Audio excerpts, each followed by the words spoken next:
Professor Russell, thank you so much for joining me. Yeah, of course. Happy to be here. Why don't we start with your background? Where'd you start off? What have you done so far in your career, and what are you doing now? Yeah, so I currently am an assistant professor of public policy here at the Martin School for Public Policy Administration at the University of Kentucky. But my route here is actually one of a story of journalism in the sense that I thought I was going to go to DC and be the next Capitol reporter. I did stints at National Journal and CQ Quarterly. But then it turns out that the things that I thought were really interesting were too niche for CQ and roll call. And so I probably should go to academia. And so I did. So after a stint at the University of Texas, that led me here to the University of Kentucky, where I tell people always I am a trained political scientist working in a public policy school that studies political and policy information. So it's really my work and my trajectory to this point is thinking about sort of the intersection between politics, policy, and communication, and sort of what that looks like in a digital space and how that's changed over time. So what brought you into this area to begin with, whether it was journalism or Congress or politics in general? So I grew up in a political and academic household, and so part of that was natural. But I was also the young person that thought it was a great idea in eighth grade to write their own abridged version of the Constitution because that's what the cool kids did, I guess. But so it's sort of always been inherent to what the kinds of things I'm interested in. And the questions that I'm always interested in are not just what are people doing, what is individual behavior, but how do they talk about that behavior and how do they message around that behavior? And oftentimes we tell our students how you say something is just as important as what you say. And I think the same is true for Congress. So when you were a journalist, what kind of things did what did you cover at the time? How long were you there? Which chamber did you Yeah. interact with? All that stuff. Yeah, so I did stints at a number of different places. I did a short stint at the San Francisco Chronicle and worked at the Daily Oklahoman. I did a stint doing research for the Texas Tribune, but sort of my DC experience was back in 2010, helping National Journal cover midterms and doing that from the multimedia team. And then in 2012, working with CQ on their legislative action team, covering congressional committees, sort of doing that on the ground, markup coverage, very sort of traditional CQ coverage as we would know it. And so I'm curious about this kind of group of journalists that are covering and in that same beat, sort of as you are. How many of you were there? Is it a tight group? Is it a diverse group? Tell me a little bit about that kind of culture and that group of people who are really engaging with Congress on a day-to-day basis for the media. Yeah, no, it's been a pleasure at this point in my career to now continue to stay connected and to reconnect with those folks who I worked with and looked up to as a young budding reporter or a young scholar. And so much of what I experience continues to be sort of that same culture that there's, regardless of the competitive nature of journalism, I think there's a real identity for those folks who cover Congress, doing it collectively. For instance, during the COVID-19 crisis, they especially worked together to try to cover an institution when at various times it was not a safe place to be, or at least recommended to be. And so who covers Congress and what that looks like has changed over time as our media landscape has changed, right? It's less stringers for local papers or stringers for McClatchy, Hearst, et cetera, and more the influence of folks like BGov, Politico, EE, things like that, where the landscape of who covers Congress has changed over time. And so inevitably that'll have changes as to how people cover Congress. But I think there are also changes that are really good in the sense that there's a lot more diversity in the types of people that cover Congress. It's no longer strictly this good old boy society that sits outside Tip O'Neill's door, right? There's a greater diversity of the folks who are allowed and accessible in those spaces. And so I think that's a real hallmark to sort of the living and breathing nature of our political institutions, both sort of formally Congress, but also more informally the media who cover it. Absolutely. So interesting. So in a sense, you started off in this comms area yourself, right? And then later on, your academic focus is also related to comms. And I think your first big piece of work, it seems to me, or you can correct me if I'm wrong, is really around the Senate itself and how it's communicating in particular via one channel, which is Twitter. So can you talk a little bit about, why did you choose this project? What questions did you ask and what did you find? Right. So I, again, came to academia from journalism, and Twitter was increasingly a place where I went for news and a place where I went for information. So when I got to grad school, where I began this project ever so many years ago, when I told people that I was interested in it, they sort of looked at me like I had two heads, because they're like, well, yeah, we know this exists, but we don't really use it in this space, and we don't really know how to think about it. I mean, I'd forever told people that I was going to find a way to merge my interests in politics and communication. And so I managed to do that, but do that in a way that was somewhat unique at the time, because there hasn't been, still to this day, I would argue probably not, a lot of attention on how members of Congress sort of communicate publicly, but increasingly through new digital channels. And since the time I started working on this, about 2012 or so, in Congress, at least these days, Twitter has been the primary vehicle for a lot of both policy and political information that moves in and around our political institutions. And so thinking about that, I was interested in, if this is a regular form of communication, how we understand Congress should be reflected in that.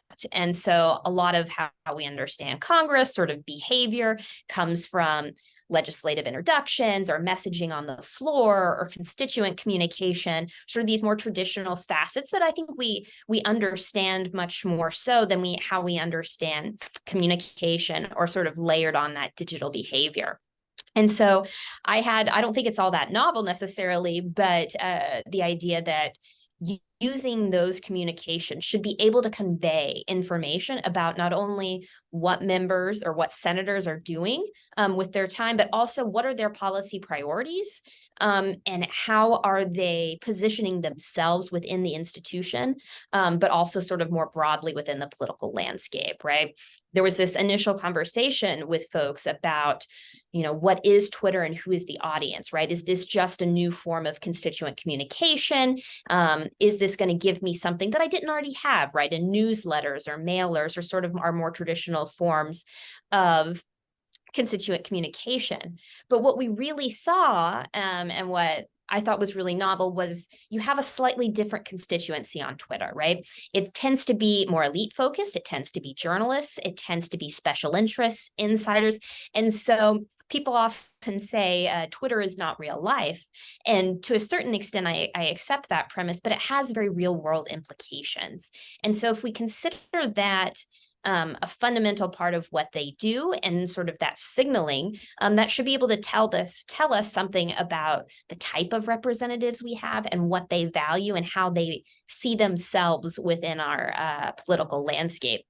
And so I turned that project into a book that was published last year, I guess 2021, that looked at a couple of years of Senate communications, primarily on Twitter, to understand how members were positioning themselves, what kind of reputations they were building, and trying to create some sort of typology for how senators, and I think it can be extended beyond just the Senate, either to the House or sort of local politics, but thinking about what they use Twitter for and sort of what that can tell us about them and give us a sense of what their style of representation is, right? So for example, someone like Senator Murkowski from Alaska, we would not expect her to be hyper partisan. We would not expect her to be very much tapped into political battles. She's not going to wade in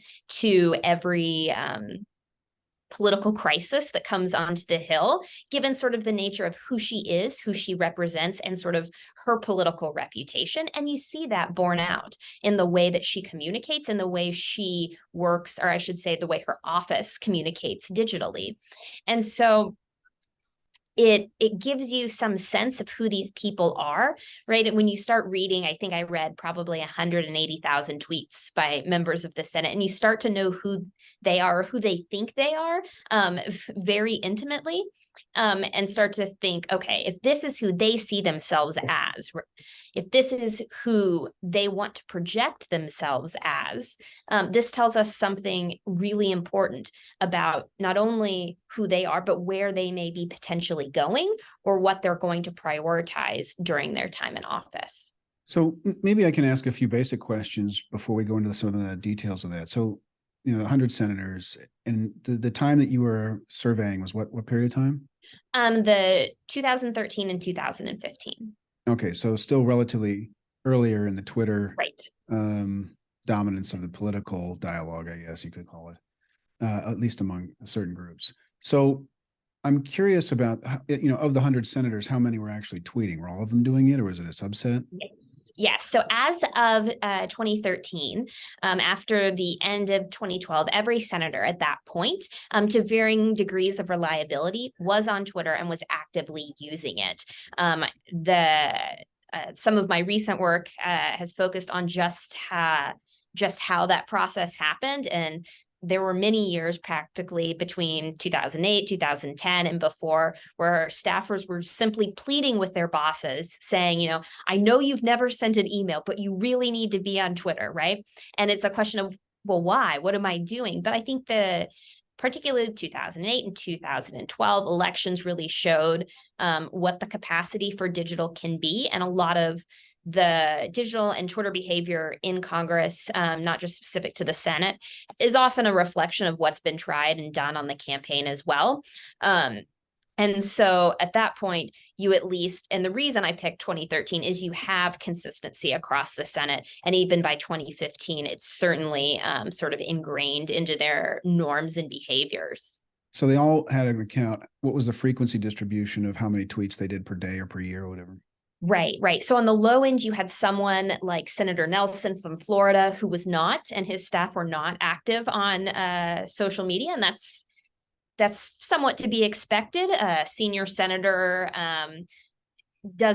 would not skew in the demographic that you would think. But then you have people, right, like continuing today, Senator Grassley, who is very active on Twitter and is happy to share the 99 counties of Iowa and updates on corn season, or someone like Bernie Sanders, who's made a lot of investments. So when you say active, what do you mean? Like how many times per day is the multiple times? I would say some people were at that point at least daily, and then you had people that were 2 or 3 times a day at that point, depending on what they were doing, right? Unless they were doing some sort of ask me anything, and then you would get 5, 10, 15 a day. But sort of at that point, we definitely were talking about multiple times a day. And were the senators tweeting themselves, or is this a comms person who's doing it for them?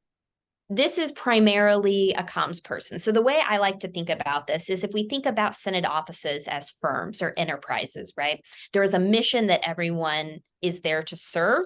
And so regardless of if it's the member or a comms director, press secretary, digital director, you're going to have variation in who's actually sending those messages and who's approving them.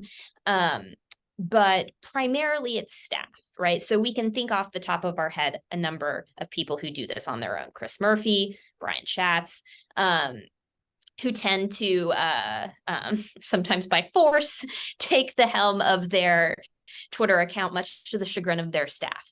But for the most part, the average senator doesn't have doesn't have regular control over their Twitter account, just because simply it's not easy, right? Like, we initially thought this was a task that interns could do, but it turns out that it's a lot more important than that. And would they sign off on it before it went out, or would it go out without their signing off? So there's varying levels of involvement, right? Similar to how you have some members who are very involved in their press releases or the language that goes out. You have members who want to have an eye on everything. And those offices will have approvals processes that are 6, 7, 8 people long. And then you have some members who have a certain level of trust with either their comms director or a chief of staff. And unless there's something big going on, for instance, the Dobbs decision this summer, very few senators said anything without making sure they knew what the language was going to be. But sort of for your routine commentary, that usually doesn't get a close read by a member. If they do, it's just, making sure there's not an error, or, the sense of the office is correct. And the tweets themselves, do they fall out into very particular categories? Can you talk Yes. through now that we move into the content? So what did you find on the content itself? So Senate tweets fall into I would say three primary categories, with about 2/3 of all Senate tweets dealing with policy. And then you have another subset of tweets that deal with local or constituent issues, and then another percentage of your tweets that deal with politics, right? Now, these aren't mutually exclusive. You can do both, right? You can talk about why Democratic inaction on inflation is bad, and you can deal with policy and politics at the same time, right? You can talk about why small business support is good for your community, so you can do policy and local issues at the same time. But for most people, policy, constituent issues, and politics sort of encapsulates everything they do, aside from, happy birthday messages and isn't it great that it's Cinco de Mayo? And we would think, and most of the stuff we see on cable news tends to be politics, and a lot of us would assume that that's the lion's share of what actually happens.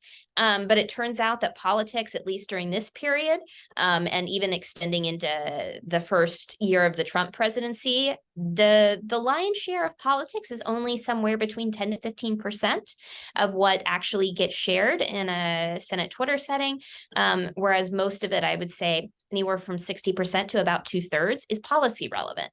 So for someone who is in a public policy school and has public policy entrance, that's very reassuring that to a certain extent, regardless of what gets covered or what a journalist may retweet, it has some foundation in public policy. It's not just, presidential, slander, and it's not just partisan bickering. There is some policy component to that. And then sort of constituent issues or local issues being somewhat secondary. And I would imagine, and I haven't looked at it closely, but I imagine as the professionalization of Twitter has gotten better, that sort of community, local, constituent piece has probably fallen some, just because we know that that's not who's on Twitter, and that's not who that audience is. And over time, staff and members have gotten better at understanding who their audience is across different platforms. Well, that's interesting. Yeah. So let's talk a little bit about the audience. You mentioned it's more of a professional audience than it is really a home audience or a constituent audience. How did you figure that out? And has it changed till now? So I think part of that came from the fact that you message to the people that you intend to engage with. And so some of that was reflected in the policy. I think the biggest sort of window into that behavior was the work that I'm doing now on digital norms in Congress. So to get a sense of what digital and Twitter behavior looks like, I decided that I needed to go back into the institution. And my project over the last 2.5 years has been to do just that, talking to the folks that are actually in charge of these processes. So talking to reporters, talking to communications directors and digital directors to understand how do they do their job, what influences the way they do their job, and how has that changed over time. And by working with the people on the ground, I think at this point I've talked to 175 people to really get a sense of what those norms look like. And they confirm that, for a lot of that digital messaging, primarily Twitter, it's journalists, it's people that are going to retweet and repost their content. Now, we could have a long conversation about sort of who indirectly gets those messages, right? Like, do those end up trickling down? Who's the audience for a journalist? But if you talk about sort of the primary direct audience, most of the time it's within the Beltway and primarily journalists or people who have a platform to amplify their message further. And just to clarify, when you talk about their Twitter handles or whatever, is it their Senator XYZ handle, or is it their personal handle that they carried over from the campaign and then they kept it going while they were in office? Right. And so there are different rules around those. Primarily what I'm interested in is their Senator XYZ handle, right? Their voice as a member of a governing body, right? There's so much research, I would argue much more research on the campaign and how people behave on campaigns. And we think about social media behaviors often in terms of campaigns or how they behave individually. And some people maintain 3 different accounts, an individual and then a campaign and a government account. Some people just do a campaign account and a government account. But primarily for my interests, it's how do you perform and how do you present yourself as an elected official? Got it. And there's no restrictions around the way they use it, like the Frank?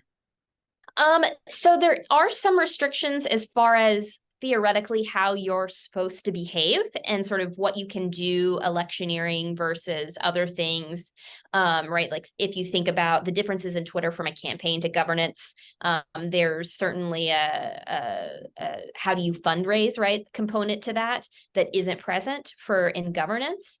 And to a certain extent, there are rules and norms around it, but as we've sort of been having these broader conversations about Congress recently, how effective are rules and norms, and if the only threat of punishment is a potential ethics violation if someone reports you. So there's a lot of leeway there about what that looks like, thinking about what can you do sort of on government property and what can you not, right? What constitutes a member actually using their own account for their own purposes versus simply hitting send on a tweet.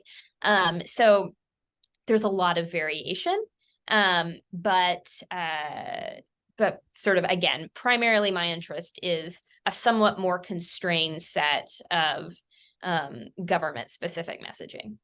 So let's go back to what you mentioned about the policy communications. What was the nature of these policy communications? Was it, I support Bill X, or I support issue X, or I'm against issue X, or we need an amendment? What did they, Yes. What was the nature of it? Right. So it covers a broad umbrella, right? So I would say a number of them are, Senator X and I are introducing this legislation. Let me tell you about it. It accompanied often a press release.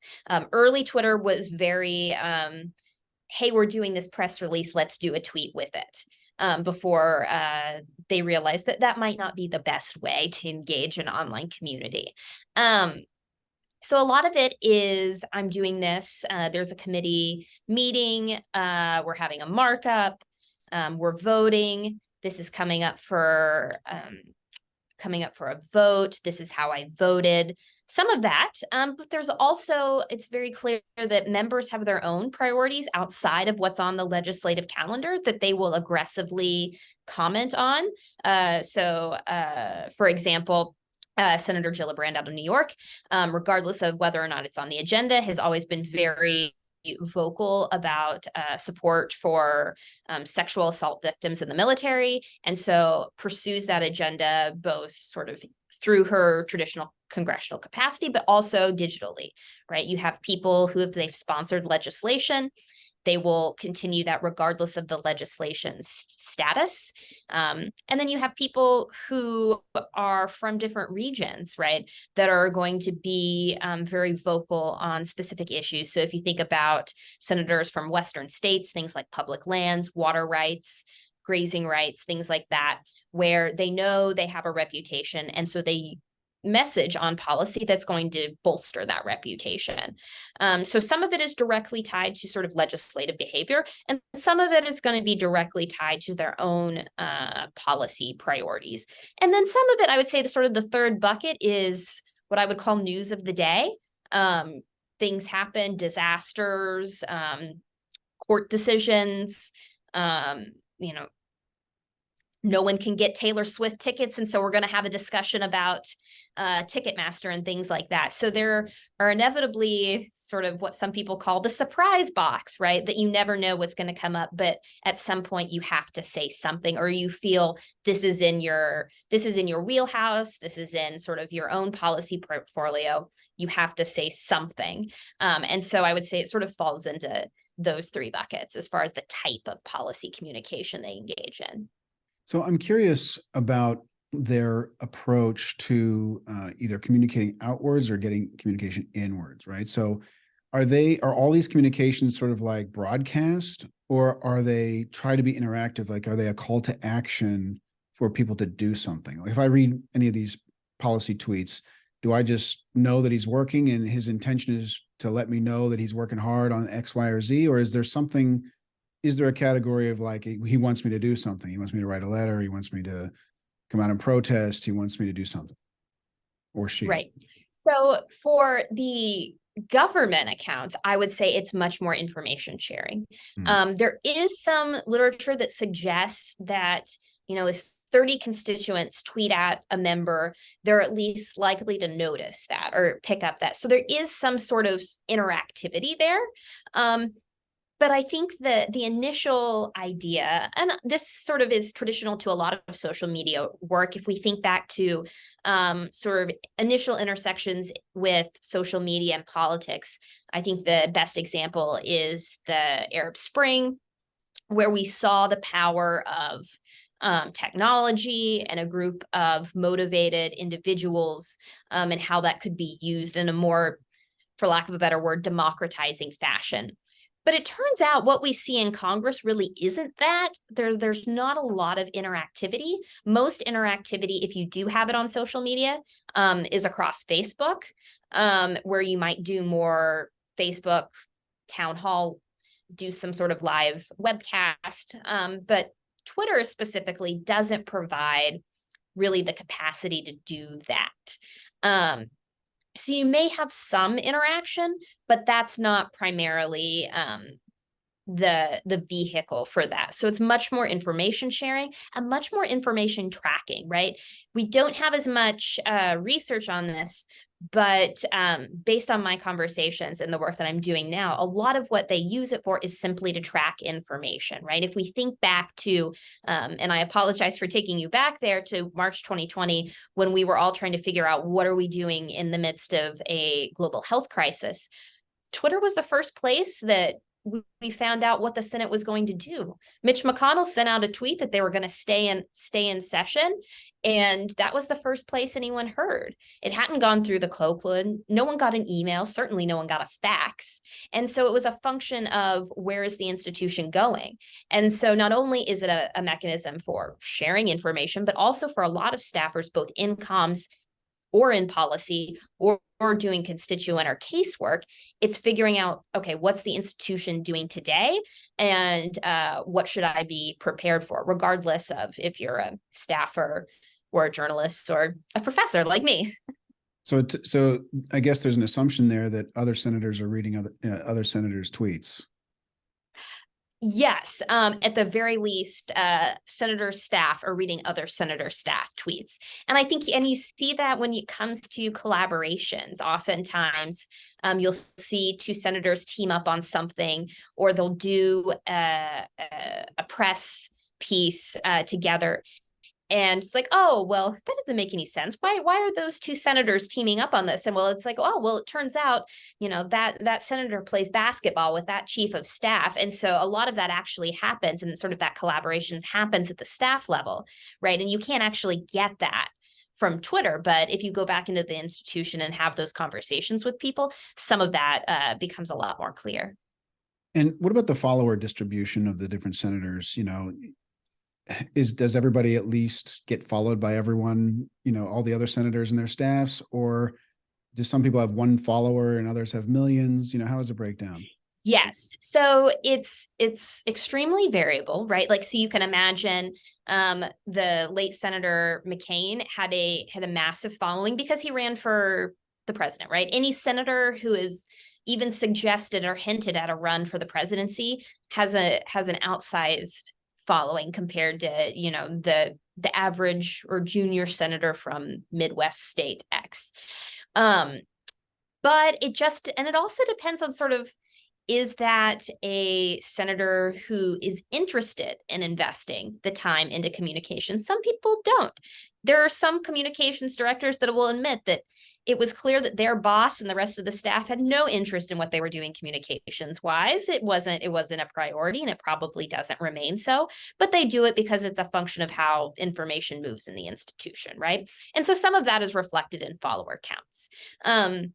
Less so on the Senate side, but on the House side, traditionally, there's been a lot of emphasis in growing follower counts. So for years, both on the Republican and House side, or Republican and Democratic side.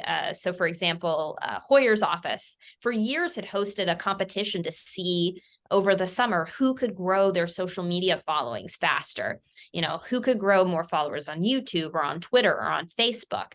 And there's an incentive there to do so because a belief that more is good and creating a larger following is politically or normatively a good thing to do. Now, we can have debates about whether that's actually true, but there's been real incentive from the institution, from party leadership, to grow those follower accounts, regardless of, who those people are, or are those quality follows necessarily. So how big was it back then in terms of the distribution? Like some of the better ones versus some of the larger followers so versus like some of the small ones? Yeah, so I mean, we're talking about a couple million people for people who have large followings. But then you have people that, maybe only have, particularly House members, maybe they only have 60, 70,000 followers. And sort of there are people who put in a lot of effort to try to grow that. But I mean, I think, for example, even, so Hoyer's office, one of the leaders in digital, party leader for years, I don't think he ever had more than 200,000 followers for his in government office, right? Like, again, campaigns can be a whole different ballgame, right? But you have extremely variable follower counts, and how members think about those follower accounts and how they use them are extremely variable too. And can they take those accounts with them after they're out of office, or is it tied to the office? Is it an office account, or is it their personal account they happen to use for the office? So that's a very good question. And so my understanding is you can do a one-time import, but you can't import from a government account to a campaign account. So I think it's possible to go the other direction, but I don't think you can take it back out, if that makes sense. But can they still run the Twitter account after they leave office, or is it over? They don't have access to it. So it's unclear. So former House member John Yarmouth just retired and remains tweeting. And so I haven't looked to see if it's possible to take that account with you. I know it's one of those things that, again, there are probably rules around it, but sort of how clear those rules are and how enforceable those rules are less clear. I can tell you, I had been collecting data for folks like when they were in the Senate, folks like Kerry or Dement, and their stuff would still populate. So I think sometimes those accounts get carried. But again, those were from 2012 and before, and again, where we were 10 years ago versus where we are now, those are two very different places.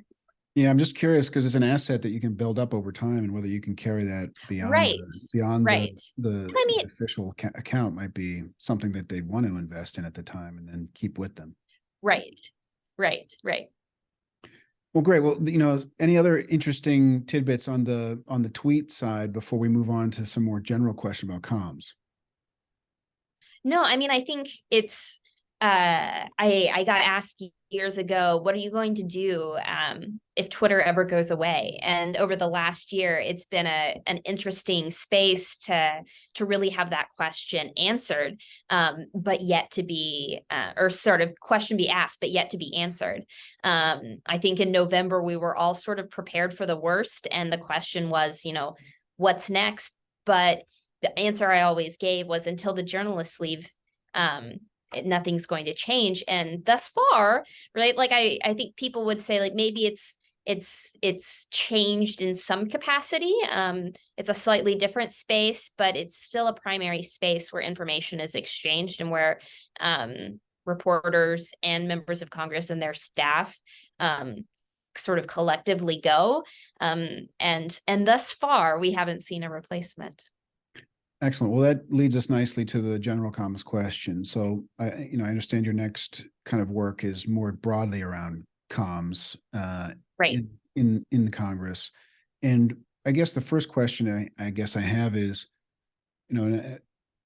for the Congress itself, every member and every senator has their own comms, group, a couple people at least, right? And then also the committees have their own comms people, and then the leadership has their own comms people. So not all these people are doing the same thing. Can you give us kind of what's the landscape of who's on the Hill actually doing comms? What are they actually trying to do, and how are they doing it? Right. So there are a lot of people doing comms on the Hill. And I think this was the sort of first hurdle I had to convince those who study Congress and those who know about Congress that you are missing at least a third of going on the Hill on a regular basis, because there are a lot more people doing comms than we actually realize, and in very different capacities, right? Doing communications in the House is very different than doing communications in the Senate, right? And doing communications in a member's office is very different than doing communications for a committee. They all have different audiences, different sets of constraints, and different budgets that shape how and when and what people are going to talk about. And so I think one of the things that becomes clear when you do this work is just how central it is to how Congress behaves, but how very little we understand about that behavior, right? Like I had a conversation with a former press secretary, and I asked her sort of, how do you think about your principal? How do you try to echo the voice of your principal? How do you work with your principal? And she said, most people, well, she said, one, no one's ever asked me that question before. And most people really just don't understand how she does her job.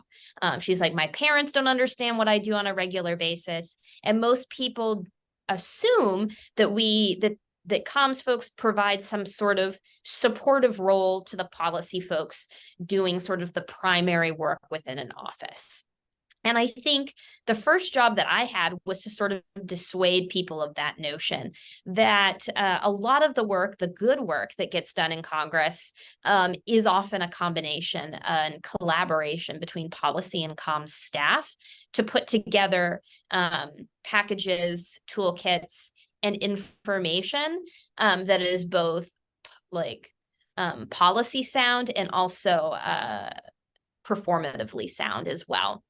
And some people do that, just like policy. Some people do that really well and put a lot of effort into that, and other people not so much. And I think the other thing that's important to note about this is we've been having these debates, right, about congressional capacity. How does Congress invest in itself? How does Congress modernize? And inherent to that discussion is how does Congress move information through the institution? And currently, that's often the purview of communications staff, and thinking about how we not only invest in our policymaking capacity, but how do we invest in our communications capacity in a world where we've elevated communications to a point that it's important and inherent to who a member is and how they want to behave in office.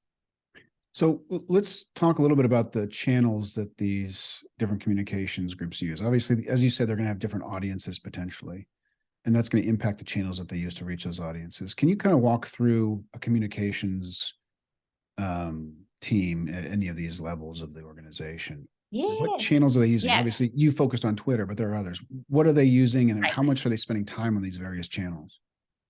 Right. So part of the sort of choice and platform that gets used is a function of one's staff. How much of an investment are they making, right? So you have on the House side, a comms shop for particularly a junior member can be one person. Maybe if you're lucky, a press assistant or a press secretary that also has issue area expertise that sort of serves a dual role. And sort of when you have low capacity for comms in terms of staff, that limits sort of the platforms that you can be on and the reach you can have, right? So I think inherent to most offices is Twitter. They have a Facebook account.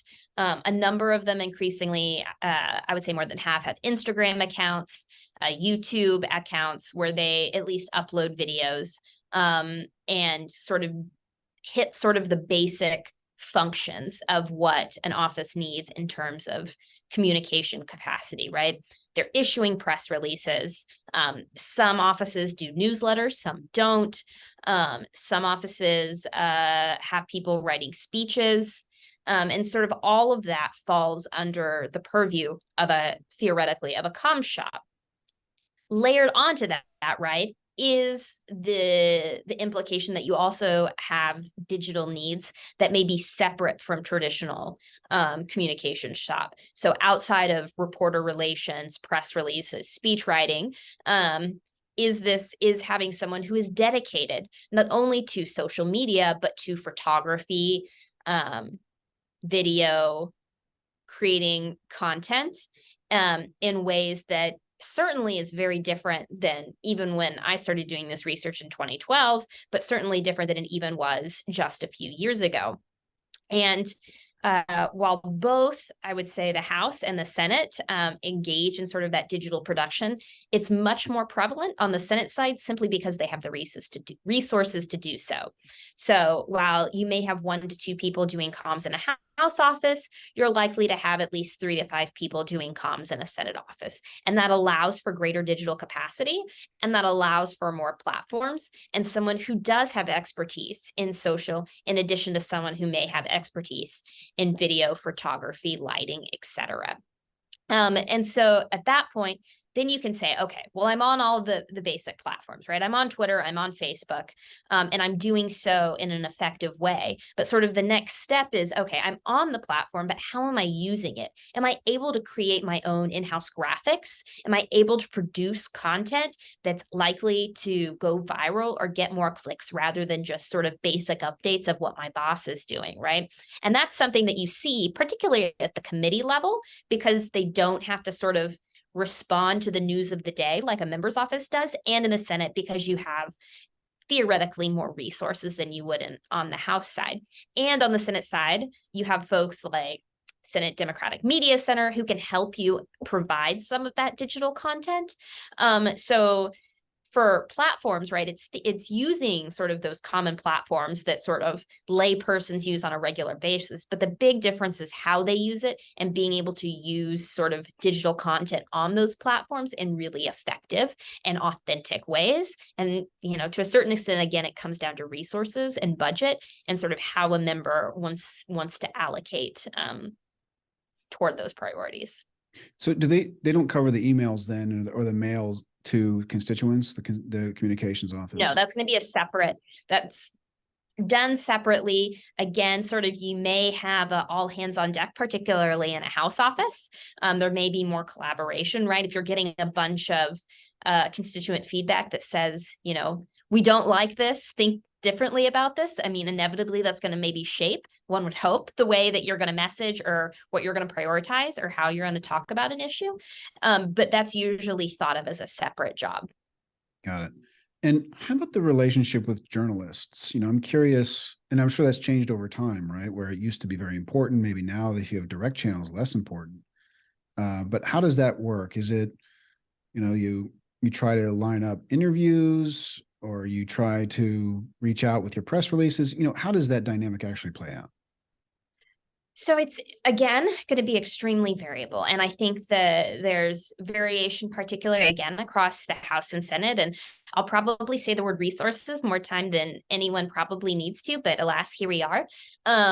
Because some offices are angling for coverage. And so it is a function of how do you appeal to journalists? How are you the first person to make a comment because they'll want to go as fast as possible? There's incentive there to being first or second because they can run with that quickly rather than being the 25th person to say, this is my statement on X.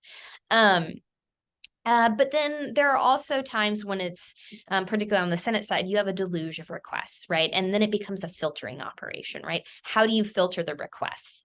And so I think that part has been pretty consistent, right? There's always been a press presence on Capitol Hill, and that part has remained consistent.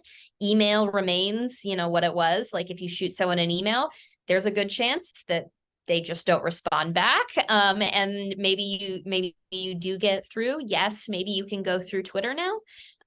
But also, having someone's phone number and being able to call them or text them is equally important. And that sort of lives outside of a social media space. So when people ask, well, what if Twitter goes away? Well, I mean, again, it's a fundamentally different institution if sort of nothing replaced it. But to a certain extent, press relations can be somewhat divorced from digital in the sense that, it's not that they're all now just tweeting at one another and that's how they're getting their information. It's, okay, I have this source, or I built up this source, and then based on what they tell me, then I turn to Twitter and report that information. So press management, if you ask 10 different comms directors, they'll probably give you 10 different answers. And there have been some press folks that have been on the Hill for years and they know Senate procedure better than anyone. And then there are newer folks that have to build those relationships. And just like sort of staff, they carry those relationships through them, and there's cachet that comes with those, and it builds their portfolio as a staffer. And I think the same is true for a reporter who comes in at the right time and uses those connections to sort of build contacts and be able to become a better reporter because of it. So, we talked primarily about comms as this outbound function for the office, right? Or for the committee. What about inbound? Like, who's reading all the tweets and all the news or paper articles and watching the news and summarizing that in a way that's relevant for the member or sharing that internally? Is that also the comms? They're kind of doing this monitoring function, and how much resource does that take versus the outbound? Yes. So a lot of monitoring, I would say. And the monitoring function goes beyond a comms department. It's variable by office, but I would say the lion's share of the office is going to be at least attuned to what's going on. A number of policy folks say, yeah, I track Twitter just to see what's going on. I get my floor updates from Twitter. Or there are some policy folks that say, we tracked Twitter, we stayed on there for a while, but after a while, we had to make an announcement that we can't do this anymore because it's not sustainable and it's affecting the way we behave, right? And so I thought that was really powerful because one, it suggests that, simply tracking that information can affect the way an office behaves. And two, you have very diverse roles and staff in an office actually paying attention to it. I often argue that regardless what position you have within an office, dependent upon what's happening in your comm shop and what's happening on Twitter, it will affect your day. Because I say if the other side of the room is on fire, it makes for adverse working conditions. And we have to keep in mind, these are small offices, right? So most comms directors are sitting next to an LD or someone in a policy space.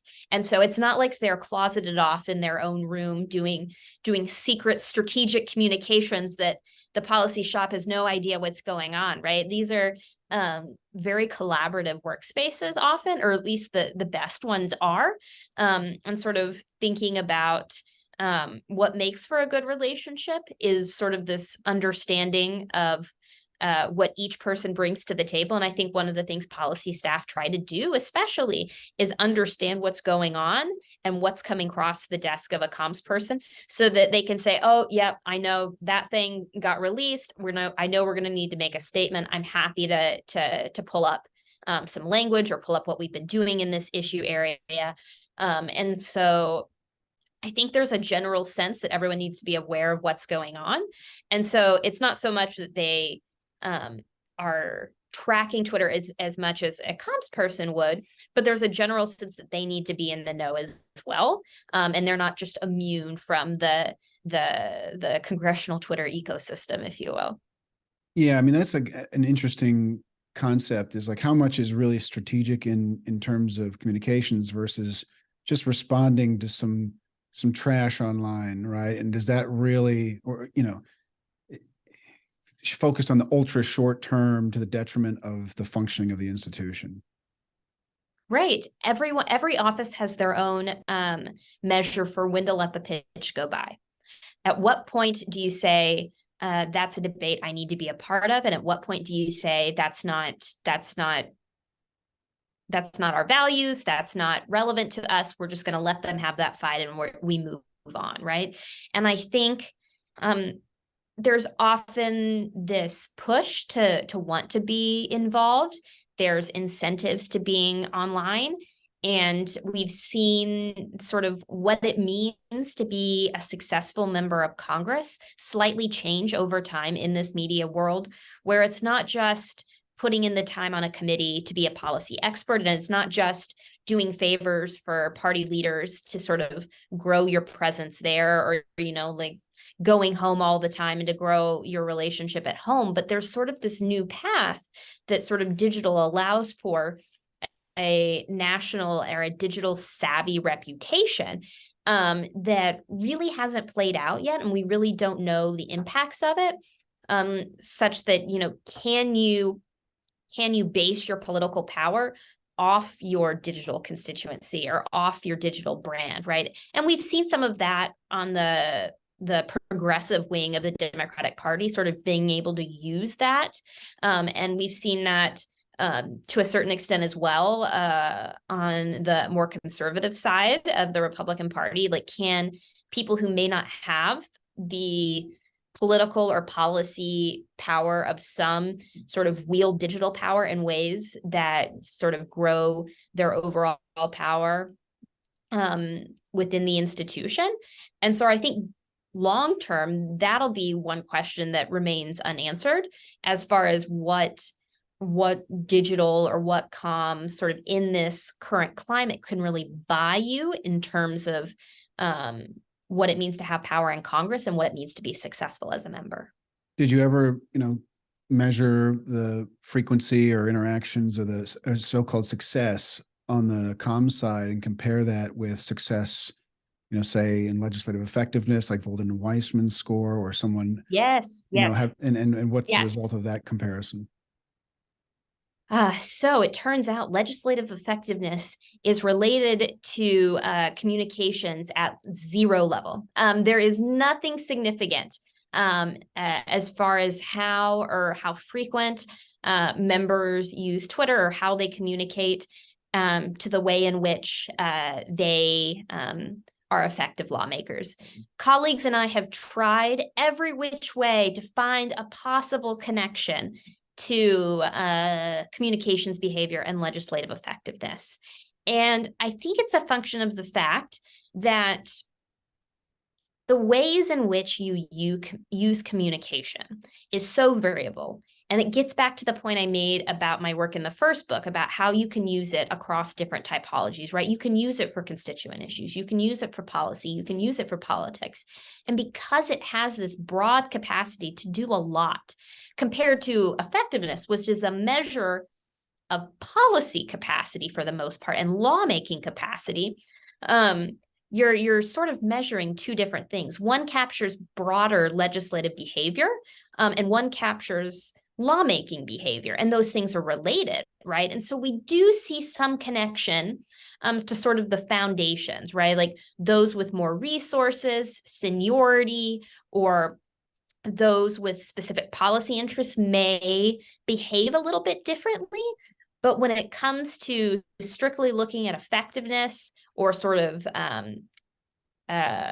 measures of good public policy, none of that gets captured on social media. And so it's interesting that we do see different behaviors, of course, but none of those are traditionally correlated with lawmaking behavior, which, you know, you can come at this in a number of ways. Like one, it's like, okay, well, this is completely uncorrelated and it has no effect. Like, is this actually a good that they're doing this behavior?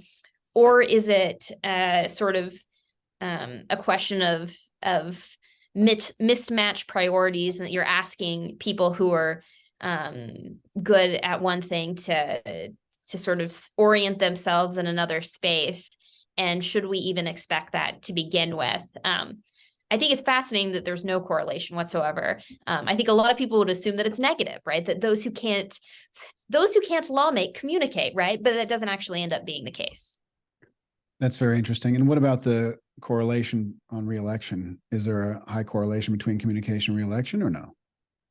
A little bit less so, right? We could talk about recent elections, sort of the loss of someone like Madison Cawthorn, who, I mean, we could argue that there were a number of faults in his time as a lawmaker, but and sort of his capacity both as a communicator or as a lawmaker. But it's certainly we see differences, but it's not that those who are more electorally or in safe seats are more likely to behave one way or the other, with the exception being that if you are in a safe seat, you may be a little bit more political, right? Ted Cruz, for example, probably doesn't need to worry about losing his seat, and he can sort of say what he will fairly regularly. It doesn't strike me that Bernie Sanders is concerned with losing his seat anytime soon. And so you do have members, tend to be more moderate members, who are not necessarily more careful with what they say, but again, shift their priorities, right? You have rural Democrats who there aren't as many as there used to be, but are going to focus a lot more on constituent issues, and sort of play less politics, be more careful about the policy that they engage with.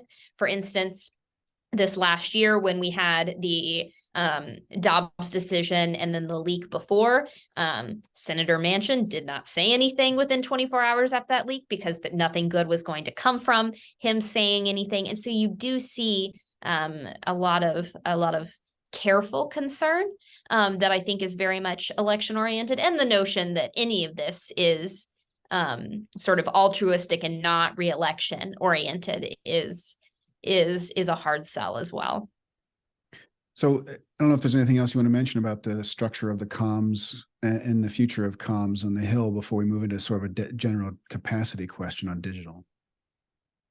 No, I mean, I think, it leads to capacity, right? We just went through major party leadership changes, particularly for the Democrats in the House. And so a lot of the way comms and especially digital is supported within our chambers is directly related to party leadership. And so those are whenever you have changes or whenever you have majority shifts such that it affects committees, you also get a difference in a shift in how comms and digital are prioritized. So the things that I look forward to in a new Congress are sort of how are you supporting communications efforts, and what has changed in terms of the way that leadership or a new set of leaders think about comms and digital. Well, so this leadership in the members or the senators, what's the relationship in terms of comms? Is it the leader tweets X and then everybody else retweets it, or just redoes it in their own words? Or do they put rules out about what you should tweet and what you should not, stick to the bullet points? What is that relationship? So the relationship I would say that a leader has with each member is going to be somewhat different. And so the notion that there are rules is there are no rules. Again, it's norms and suggestions. So there are weekly meetings for comm staff, particularly leadership staff in terms of digital will meet weekly to think about sort of what are we messaging on, how are we messaging about that. So for instance, under the Biden administration, folks from the White House, Schumer's office, Pelosi's office would regularly get together to talk about messaging strategy, what's going to be on the agenda and how to talk about it. The things that I think is important to consider when thinking about the relationship between leaders and sort of your average office is in terms of support, training, and coordination. So there is some attempt at coordination in terms of this is let us tell you what we're interested in talking about. This is how we're going to talk about it. And here's some material that could be useful. Some people use that, but it turns out that a lot of people don't, simply because what works in one House district is not going to work in another, right? Or what works in Maine may not be the right way to message to folks in New Mexico. So you have varying levels of uptake, but it's sort of this baseline coordination effort, at least. Training, particularly for digital, has increased, I would say, over the last 5 since that they need people who can do not just the ability to send a tweet, but they need people who can effectively take photo. They need people who can edit video. They need people, who know how to use Photoshop. And so creating a base of support and retaining those folks, right? This gets to the larger problem of, salaries in Congress and how do you retain, strong and competent people. That's a problem that digital faces as well. I've talked to a number of comms directors who say, I would like to hire someone from digital, but I just, given what I know I'm going to be able to offer, like I can't find someone with those skills who's also willing to work for X number of dollars. So there's training to try to build sort of from within. It's a very slow process because traditionally most of the capacity in Congress for digital comes from outside the institution. So things like campaigns, journalists, film school, having experience outside the institution that they then bring in. And then the other piece of this is simply resources. So again, Senate has more than the House does, but providing people with toolboxes, toolkits, providing services. Do you need a bumper at the beginning of a video for some work that you were doing? Do you need us to clip something? Can we work together on this event? And so being able to provide that, I think, is critical. And again, this happens across parties. It's a shared burden that is bipartisan in the sense that both parties and across chambers want to be able to do good digital. They see it as important to their mission, but sort of how that gets provided and how that gets supported is often a function of leadership and sort of the resources that are available, or at least made available. And so, your opinion, there need to be more resources for, this kind of comms position, or my understanding is that it's grown over time. It's got more resources compared to the other areas like legislative groups, et cetera. Yeah. So whenever there's extra budget, it goes to comms or constituent service rather than legislation. So is your opinion still that they need more resources on a per member basis, or what, where do you come in on this capacity question? Yeah. So I would argue that they do need more resources and that comms should be part of that capacity discussion, right? Now, sort of, how do we think about trade-offs is an important question. Where do those come from? And there is some evidence to suggest that, if you do X, there may be trade-offs elsewhere. But we also see that a lot of this is member dependent, right? If your member is good at X, they're going to invest in that and they recognize the value in it. Do I think comms comes at the cost of policy? I don't think that's a great idea. Do I think that it comes at the cost of casework? No, but sort of we have these conversations about how does Congress invest in itself? How does Congress fund itself? And I think comms is part of that. And the reason I say that is sort of the ways in which comms have changed in the last 20 years. I would argue far outpace the ways in which policymaking has changed, right? We have internet and digital and the ways in which, and the demands of digital and the ways in which they want to be present on digital are so very different than they were even 20 years ago, because offices are now incentivized and encouraged to be content creative centers, right? This isn't just press management. This isn't just public relations. This is creative direction. It's art direction. It's their own PR shop. And to do that effectively, you have to have resources and you have to have skilled people in those positions. And if that's your expectation, I'm not saying it has to be, but assuming that continues, and if that's your expectation, you have to fund it appropriately. And so I often say that to do what they would like to do, or to do what they would hope they could do, you would need Senate funding in a House office, right? A House office that had 3 to 5 people doing that is probably what they would ideally want and be able to actually execute, given what sort of the current set of expectations or ideals are. Now, is that a reality? I don't think so. But sort of we've set ourselves up that this is what we want, right? We've seen the capacity of someone like AOC to effectively and authentically use digital in really smart ways. But most members themselves can't do that. That's not inherent to who they are. And so then if you can't do that, then you have to pay for it. And that requires funds and people who do have the capacity to do that. And sort of that's one of the reasons why I think we all, again, went into this and we saw the rise of folks like AOC or Chris Murphy and said, okay, digital's one way to sort of circumvent leadership. Digital can be one way in which you can grow power outside of that structure. But it turns out that the average member doesn't have that capacity. They're not digitally savvy. It doesn't come inherent to them. And so it turns out that they become even more dependent on leadership because they now, instead of just policymaking capacity, they also need digital and communication capacity in ways that they may not have actually needed it 20 years ago. Got it. Well, great. Well, it's a very interesting area, and I look forward to more of your research on this space and to see where you think ultimately capacity needs to go for communications, since obviously it's changed a lot. But I think it's time for us to move on to our the common questions we ask all of our guests, so we can later on compare the answers. So, are you ready for phase 2? Oh, I think so. We'll see. All right. So the first question here is, what do you think congressional representation should mean? And by this, are you a delegate person? Are you a trustee person? Do they represent everyone or just their primary constituents? Where do you come down on that question? Oh boy.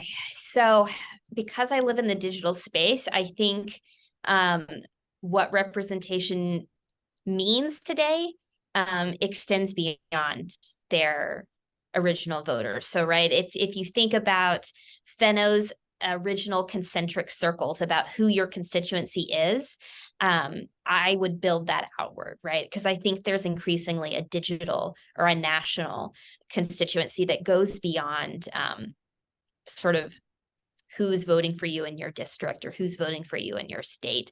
And some of that's tied to, how you build out your persona and how you build resources as well. But I think we're also at a point where sort of what we value and how we see representation is somewhat in flux, because again, we don't know how this is going to play out. For a lot, again, from the campaign side, there's a belief that everyone has to have digital and everyone has to have social media. But there's also a sort of self-awareness that in and of itself can't buy you an election, right? So that there are these moving parts and sort of what it means to represent and to do that well is increasingly complex, but we don't yet know sort of what share of the pie sort of these new behaviors should occupy. And so when it comes to what should representation mean, I think it's unclear, and it's currently in flux. But Particularly, this is a question for you personally. So your personal judgment, should the member I represent know everyone in their district, or it sounds like you're implying they should represent more than their district, anybody who happens to follow them, or is it, I'm trying to get who are the real constituents of a representative? Is it their voters? Is it everyone in the district? Is it their wider media following? I mean, I think it should be who's in their district, but that's just not reality. So do I pick the unrealistic, your voters should be the people that actually you should represent the people that actually vote for you, or do you hold yourself to It's a should question, so you can say whatever you like, whatever it should be. Okay, well then I despite my appreciation for a digital constituency that is very vast, in a should world, I would say that some of those resources would get devoted to constituent service, and it would be a very localized ideal of representation. All right. And then in terms of how they're represented, are you a person who thinks that the member should just reflect whatever those Twitter people are saying they should do, or should they make their own judgments about what's in the best interest of those constituents?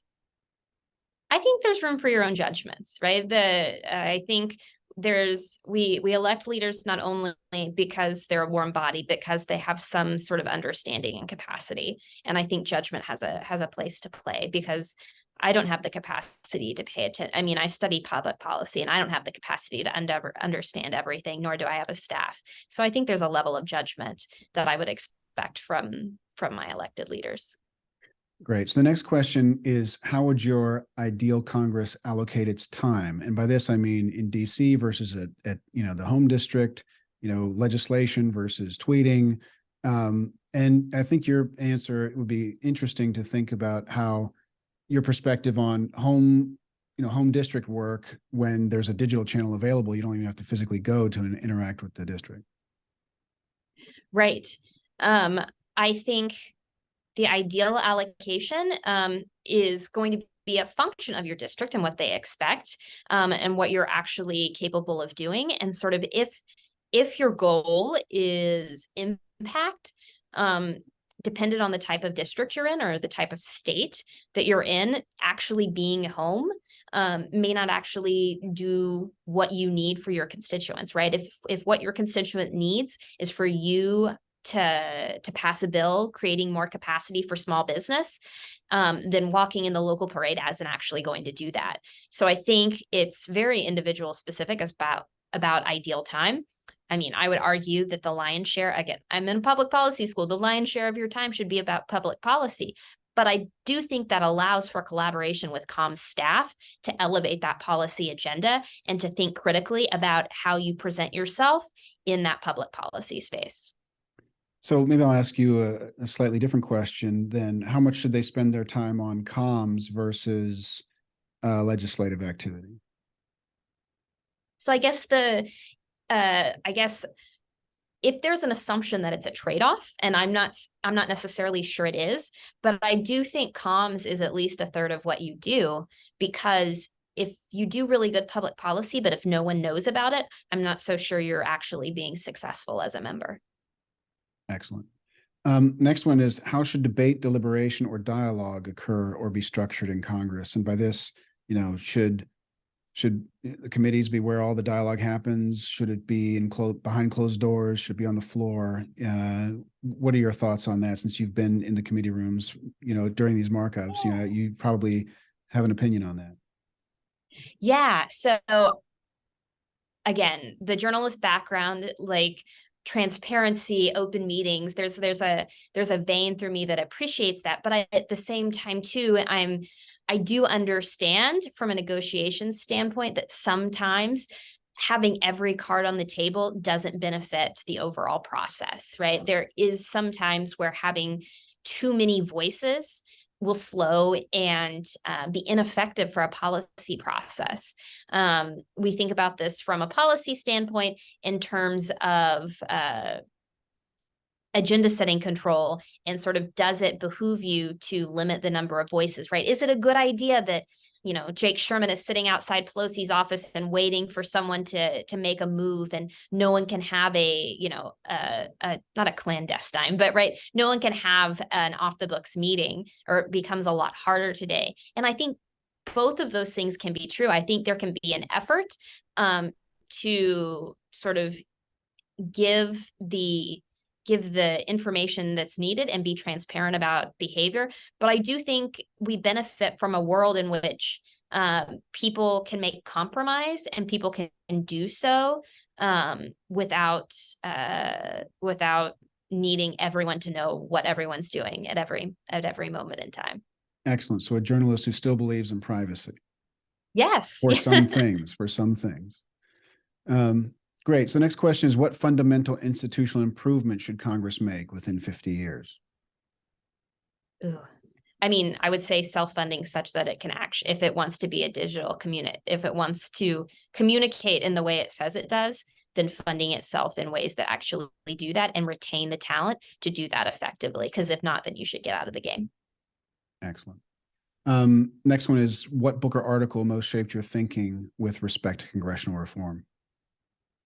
Yes. So Jim Curry's book from 2015, I believe, Legislating in the Dark, really affected the way in which I thought about the role of party leadership, because he tells a story about policy information and sort of how you have power inequities between who has that and who doesn't. And as I was thinking about the work that I do in comms, it's a very similar story in the sense of, not only is it a function of how policy information is shared, but also how comms and sort of information writ large moves. And so a lot of the work that I do now, if you take out the policy piece, it tells a similar story. And so that book, I always shift F, and I always find something new and helpful when I think about sort of the capacity of Congress and how we should be thinking about it. Great. Well, the last question is really about your future plans. What do you have, coming up in your research, and what can we look forward to? Yeah. So my hope is to continuing finishing the next couple of chapters of this book project, which again sort of tells the digital history and future of Congress, and hopefully those come together over the next few months. Academic publishing is a long arc, so you have to be in it for the long game.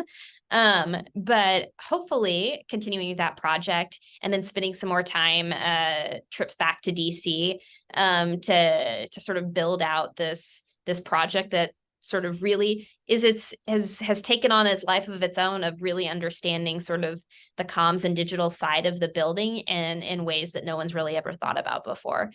So I'm excited to see where that goes, and then sort of make progress on this second book project. Excellent. Professor Russell, thank you so much for your time. Best of luck with the work, and look forward to hearing more. Thank you so much for your time. It was great.